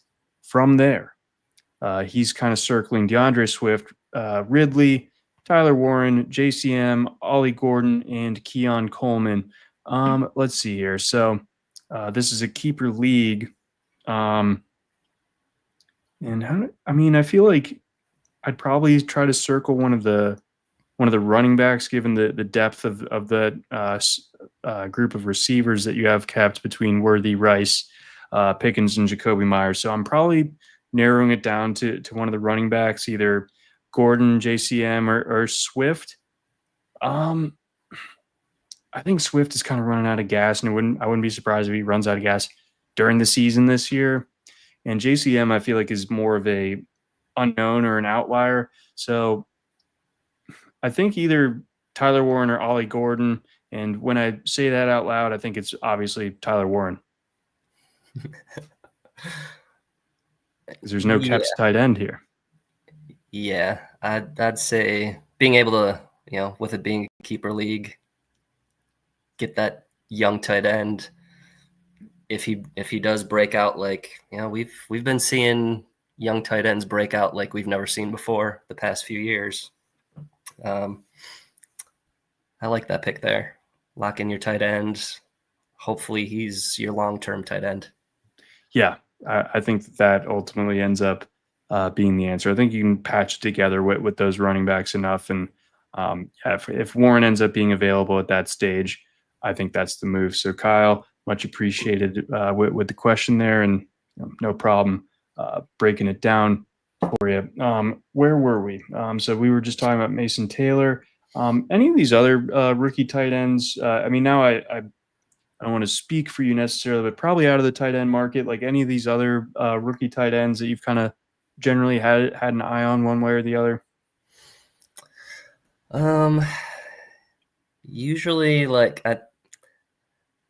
Usually I'm either taking a tight end early or I'm gonna wait until a lot later. So like Colston Loveland, Tyler Warren, they're going more in that mid range. So I haven't been taking them at all, just because I figure if I miss out on the top 5 or so guys, I'm just gonna wait it out and go for somebody like I think like Jake Ferguson, I think, is lasting a lot longer in drafts than he should be.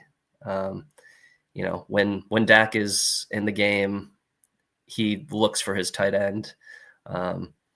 It was not pretty last year with Dak being injured. Ferguson wasn't able to produce very much, but when Dak is there, he, whether it's Ferguson or back when it was Dalton Schultz, Schultz was just a catch and fall down kind of guy, but he he put up some stats with Dak. So I like having Ferguson. I've picked him up in several drafts if I decide to wait. Yeah, I'm big on Ferguson this year. I think Coventry kind of opened my eyes to him because I think I was in on him last year, and then obviously it didn't go well, and I sort of just like dropped him from my kind of general draft plans. But it's like, no, like Dak is back, and they're just going to be throwing the ball a ton this year. Like, if anything, like it honestly like helps in a way that it's both CeeDee Lamb and George Pickens there. Like, where's the defense going to be a little bit lighter? Probably on Ferguson. Yeah. And actually another guy that I have not been drafting, but probably should be keeping in mind is just Dalton Kincaid. I mean, he had a good number of targets last year. I think he's one of those guys who, again, like he had a lot of steam early on in his career, and then last year he didn't quite produce to the level that was expected. So maybe he's dropping a little bit further than he should. Yeah, I mean, you're just, to me, like, I think talent wise, he's like replacement level, but I think getting a starting tight end in an offense that's going to score a ton of points this year, like just blind taste test. I feel like that's something that is going to be worthwhile, especially relative to like some of the other tight ends that have tougher situations that go in a similar ADP as him. Let's see, our guy James Coffee has a question for us. Thoughts on potential running back trade targets if he's trying to move Jalen Hurts? I think, okay, so you already have Josh Allen. I think as far as like, well, in like the redraft ADP, I think like James Cook would make a little bit of sense. I don't know if that's more like, I guess, best ball brain to have both the quarterback and the running back stacked, but that's kind of like a general ADP jumping off point. I don't think that you're going to be able to get like a Derrick Henry or Chase Brown or anyone like that. So it's sort of like this weird RB dead zone. Maybe Chuba Hubbard would make some sense. I think that's about as high as I can envision you getting for Jalen Hurts. But what do you think? Yeah, I think those are some good examples. But really, when it comes down to it, anytime I'm trying to make a trade offer, I'm just looking at, okay, what's the trade that's gonna be beneficial for both teams? Like, that's the way to get a deal done. So you just got to look at, okay, which team needs a quarterback the most, and what do they have to offer? And hopefully those two things align, and they have an extra running back where it makes sense for both teams. So yeah, not going to give a specific player to shoot for, but that's what I look for. Like I want to make sure, that it's a trade that you can actually articulate, hey, this helps both of our teams. That's very sage advice that applies across the trade pantheon, So yeah, I think that's good stuff there. And James agrees. So appreciate that, James. All right, man, we are rolling. We are almost to the midway point of the 14th round. It's flying by. Okay, let's see.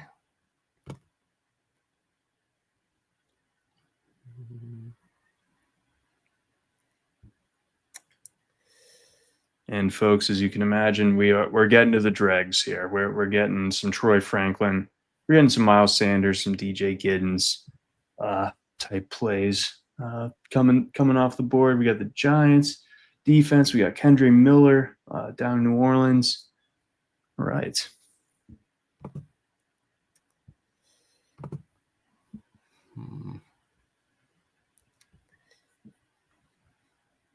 Looks like Auburn still up 17-10 as we get about 10 minutes left in the third quarter over there in Waco.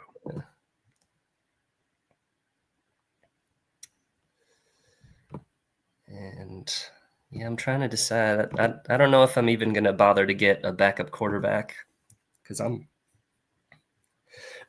not happy with the options. No, definitely not. Not at this point. I mean, you're you'd be looking at your Daniel Jones types,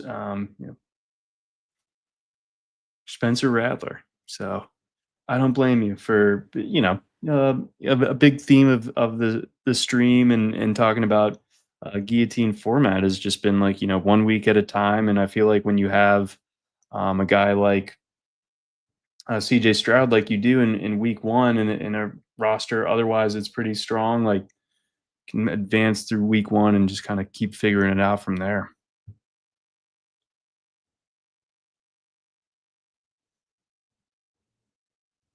Got Isaiah Likely coming off the board and Rashard Smith. How about that? Steve takes him in the 14th round. So coming back around, we're going to have the 15th pick here coming up relatively soon. And I'm going to grab some more water myself. How about it? Yeah, coming down the stretch, got to stay hydrated, folks. It's the way it is. I'm running low on water myself. Bryce Young comes off the board here as we finish the 14th round. Got Darren Waller there. So the tight end room for Team 17's got Kyle Pitts and Darren Waller. Tyler Lockett comes off the board. Hopefully Steve will come back in time to make his next pick. Oh, he's back. You are up, big dog. Okay.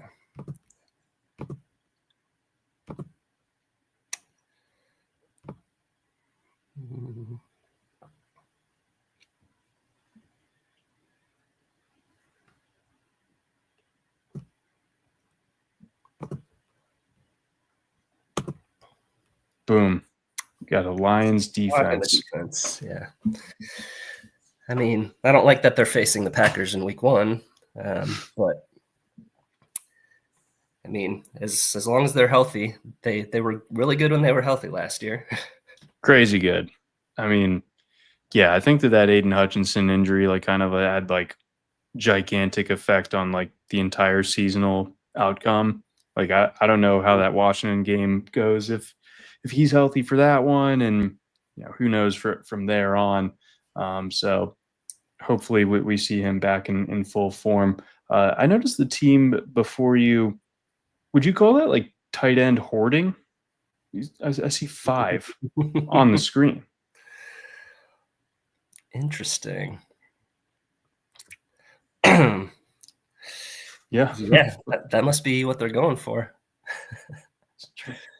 Just stockpiling. I mean, they got good value on Laporta, and then they could have really just sat with him as the only tight end.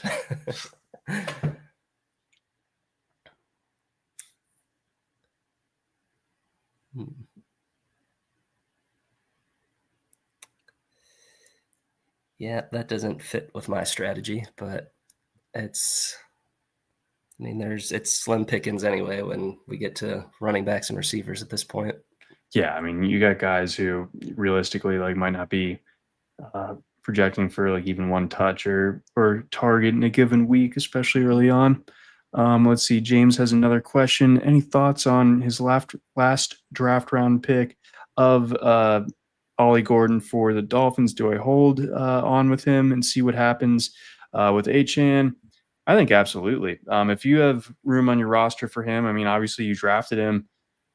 I think this, until we know for sure that Achane is completely neutralized any need for Gordon in that offense anytime soon, then yeah, I think that Gordon is like one of those really interesting kind of like mystery box type of players. Now, I'm not going to delude myself into thinking that he like comes in and takes anything or can be like a Raheem Mostert type of compliment to Achan, but I do think that he's going to be more useful than Jalen Wright is this year, and there's inherent value in that. And Wright was a guy that was getting drafted like 12th round pretty much all off season, so I think ultimately if you got Ollie Gordon in the last round, especially at this stage of draft season, you got to at least see where it goes.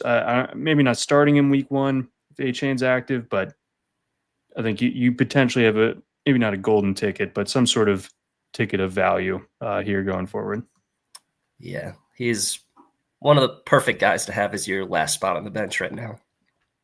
I think he kind of compares favorably to the Torrey Horton like pathway, like where playing college fantasy can like really help you, because going into the draft last year, it really was like really split between draft folks. Like, is it Ashton Genty first overall or is it Ollie Gordon first overall? Like the the numbers were very comparable in 23 between the two of them. I think Ollie Gordon had over 20 rushing touchdowns. So last year was a disaster. But if I think thought exercise, if you flipped the 2 years, like Ollie Gordon would have gone much higher in the draft this year than he ultimately did. Yeah, that's a great point. I do remember them. That was the debate. Which one of those two running backs were you going to take with the top pick? Yeah. I play in the kind of like a casual league with some of my like friends from Twitter, and they know my background in the college fantasy football game, and they're like, oh my God, he got the first pick and he didn't screw it up. Like we're done, boys. And unfortunately for them, they were like that. It was a wrap pretty much by getting that one right. Yeah, that's the one time when your first round pick is make or break. If you make the wrong decision there, your season's over. Because Gordon was not. That was just a disaster for the whole team. Yep. And like there's no point at which you can really be like, I'm cutting bait, because the season's too short and like you can talk yourself into almost any matchup. So it's got that like extra bit of like poison pill to it, where you just like like you're not just like dryly cutting bait like you would with some guy from tiny school at like towards the end of the round or end of the draft where it's like no, he's gone. All right. We are closing in on the last round here. We are close to the end of the 15th. And there's still plenty of kickers that I like on the board, so I'm feeling huge. Good.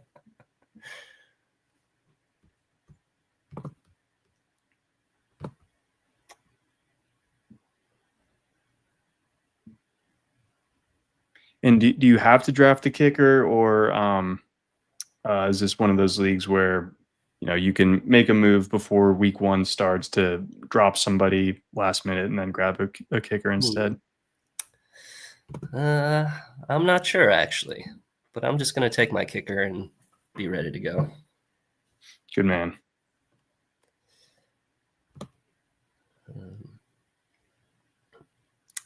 Wow, Auburn has 232 rushing yards compared to 54 for Baylor. That's a bit of a factor. Oh, that's not good for my Bryson Washington. Well, luckily for you, like they will only play once this year. I think Washington will end up being just fine. But for tonight, obviously tough. I had to take that I was a little bit worried. With Baylor is a really hard opening month of the season, where I thought that there was a bigger chance that they started 1-3 than 3-1. Yeah, because they got SMU next, and then they got Arizona State in like 3 weeks. Interesting. Yeah, I do really like Arizona State too. Definitely. Yeah, they brought in another couple of really good transfer receivers too to add to the mix. You already have Jordan Tyson, one of the best in the country, and then I forget who exactly it was that they added, but I remember there being a couple receivers that could really make an impact. Yeah, they have some dudes. Yeah, Arizona State has kind of quickly turned itself into a destination. Sometimes all it takes is one crazy year from a running back out of Sacramento State, and the fortunes of your program looking so different. That's wild. Let's see here. We are coming down the stretch. 16th round. We got the Bills kicker coming off the board. Pat Fryermuth, Jatavian Sanders, Jacksonville Jaguars. All right, so feeling kicker here with this last round. I think all things considered, as we kind of reach the final pick, how happy are you with your team? Do you have any hashtag regrets?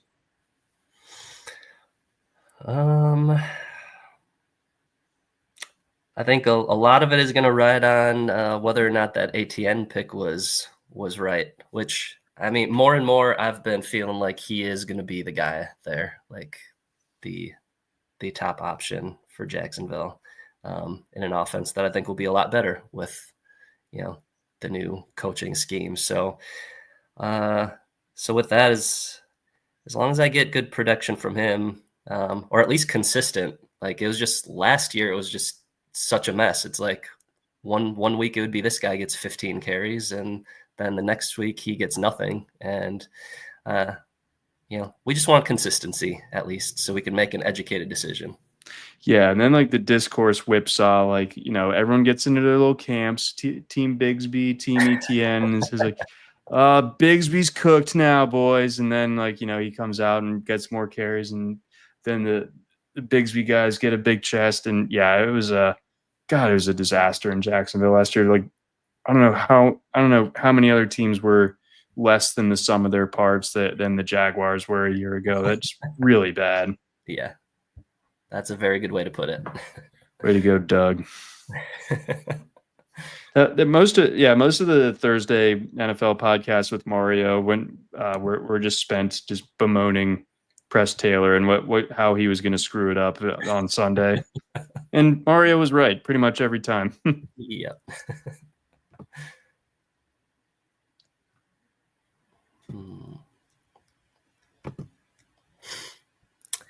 Yeah, I think really, I've mentioned pretty much every one of my strategy type things for guillotine leagues. There is one thing that we didn't really talk about, which is stacking players in the guillotine league. So that's just one thing I want to share. At least in my opinion, I avoid stacking because I know, like in best ball, yeah, you want that upside of like, okay, if it hits, Burrow throws 3 touchdown passes to Chase, like you want to multiply those points, have both players on your team. It's worth taking that risk of them both having a dud of a game and not scoring at all. But I don't think it's worth the risk here. Like if it's just the offense is off, they don't, it's just a dud of a game. Then you're taking 2 really low fantasy scores, and I'm not taking that risk. Yeah, so it's sort of like stacking is like a huge thing in like best ball type drafts, but this, yeah, I mean, too many eggs in one basket with no real recourse because you're making a lineup decision. Yeah, that could totally sink you. So I think, yeah, spreading the wealth, diversifying with your team exposures makes a ton of sense. You went with the Ravens kicker to round it out. Gotta love that. I think Tyler Loop made a really nice field goal in Baltimore's last preseason game. So I think the vibes are decent for him as we go into his rookie year.